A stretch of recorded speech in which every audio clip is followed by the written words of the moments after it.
नमस्कार दोस्तों, मेरा नाम धनी है। दोस्तों, आज हम बात करेंगे कि म्यूचुअल फंड में कितना टाइम देना पड़ेगा। अगर हम म्यूचुअल फंड में आते हैं तो कितना कम से कम आपको टाइम देना पड़ेगा। तो इसी बारे में हम आज चर्चा करेंगे। तो दोस्तों, सबसे पहले मैं आपको बता दूं कि आप अगर म्यूचुअल फंड में आना चाहते हो तो कम से कम आपको 3 साल से 5 साल तो आपको टाइम देना ही पड़ेगा। अगर आपके पास इतना टाइम नहीं है तो आप इस म्यूचुअल फंड में मत आइए। आप कहीं बैंक, पोस्ट ऑफिस यहाँ पैसा जमा कर लीजिए तो अच्छा रहेगा। अगर म्यूचुअल फंड में आना है तो कम से कम आपको 5 साल तो देना। वैसे तो आप 10 साल भी देंगे तो और अच्छा रहेगा, पर मिनिमम अगर आपके पास कम से कम टाइम है तो आप 5 साल तो मान के चलो कि 5 साल आपको देना ही पड़ेगा। हम लोग गलती यहाँ करते हैं कि हम लोगों के पास टाइम ही नहीं होता बिल्कुल भी। तो आप ये बताओ मेरे को कि अगर आप पोस्ट ऑफिस में करते हो तो आपको एफडी करनी है तो कम से कम 5 साल तो देना ही पड़ेगा आपको।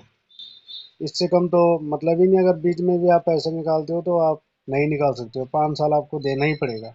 बट म्यूचुअल फंड में ये सिस्टम नहीं है। म्यूचुअल फंड में अगर आप आओगे तो आपको 5 साल तो हमने बता दिया कि 5 साल आपने करना है जी, या 3 साल करना है।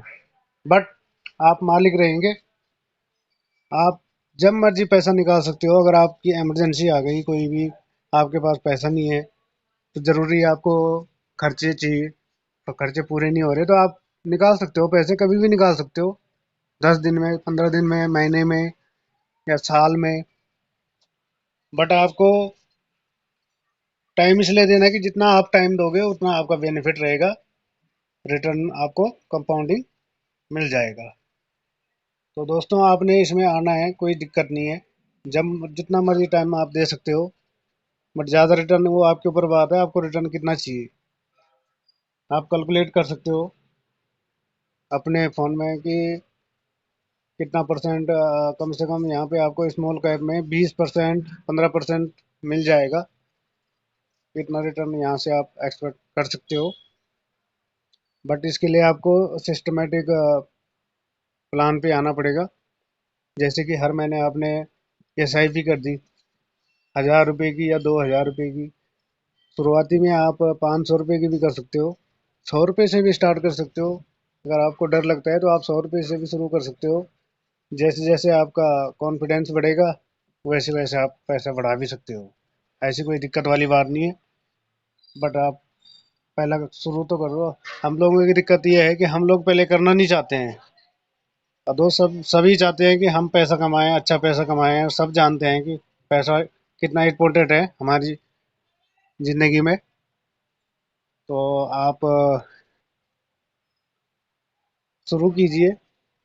इसमें बिल्कुल भी देर मत कीजिए कि हम बाद में करेंगे जी। हम लोग बोलते हैं कि हम बाद में देख लेंगे, अभी हमारे पास टाइम नहीं है, अभी हम बिजी हैं, काम पे बिजी हैं, हम नौकरी में इतने घंटे की ड्यूटी कर रहे हैं तो कहाँ से करेंगे।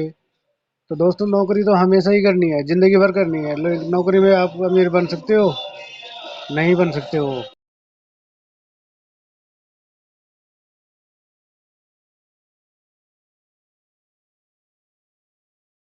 नौकरी इतने साल से कर रहे हो दोस्तों, तो आप ये बताओ मेरे को कि नौकरी में आज तक आपने क्या कमाया और कितना बचाया आपने।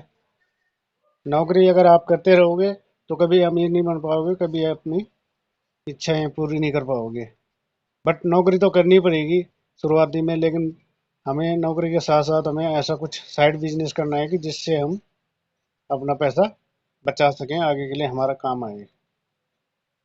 तो दोस्तों, नौकरी हम ये नहीं बोल रहे हैं कि नौकरी नहीं करनी है, नौकरी करनी है। बट नौकरी के साथ साथ हमने कुछ साइड बिजनेस करना है, जैसे कि म्यूचुअल फंड हो गया। आपको बिंदास होके इसमें आपने कोई दिमाग नहीं लगाना, कोई टेंशन बाजी नहीं है। आपने बिंदास होके पैसे लगाना है। पैसे देखने वाला आपका मैनेजर बैठा हुआ है, फंड मैनेजर होता है, वो देखता है आपके पैसों को, मैनेज करता है। आपने सिर्फ पैसा एक फंड में लगाया और उसने आपके पैसे डिवाइड करके कम से कम 100 कंपनी में पैसा लगा दिया, 100 कंपनी, 150 कंपनी। तो आपको टेंशन लेने की जरूरत नहीं है। थोड़ा बहुत चार्ज होता है, उनका एक्सपेंस रेशो होता है जो उन अपना काट लेते हैं। बाद बाकी पैसा आपका ही होता सारा। तो आप जब मर्जी निकाल सकते हो, कोई इसमें दिक्कत वाली बात नहीं है। जब आपका दिल करे तब आप निकाल सकते हो, लेकिन आप शुरुआत तो करो पहले। हम लोग क्या होते हैं, हम लोग शुरुआत ही करना नहीं चाहते, पहले हम लोग करना ही नहीं चाहते पहले। अब लोगों की दिक्कत यही है। आप शुरुआत तो करो पहले, 100 रुपये से करो,